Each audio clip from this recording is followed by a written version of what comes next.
Okay, so let's talk through whether you will go long or short in the chart example on the previous page.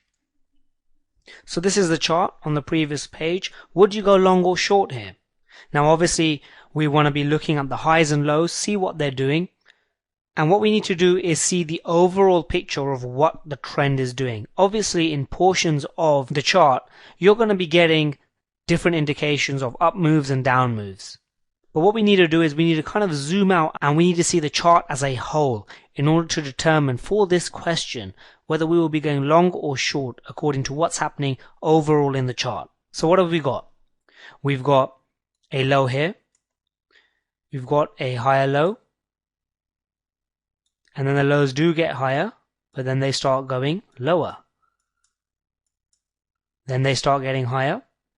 So we've got a bit of confusion there. Then with the highs, they're going lower. But then they seem to be coming higher. And then going low again.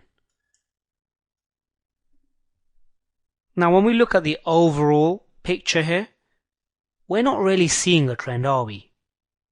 We are seeing a sideways movement. And in a sideways trend, we would not go long or short. And this may have been a bit of a trick question for you, but the answer to this is neither. We would not go long or short. Now in portions of the chart, we may be taking positions in either direction. For example, here we may be taking shorts, and here we may be taking longs. But looking at the overall picture, this is a sideways movement. So we would not be taking a long or a short looking at the chart as a whole. So I hope you got that right. If you didn't, you obviously should go back and check the trend analysis section, cover everything and make sure you fully understand it. But if you did, click over to the next page to continue with the training.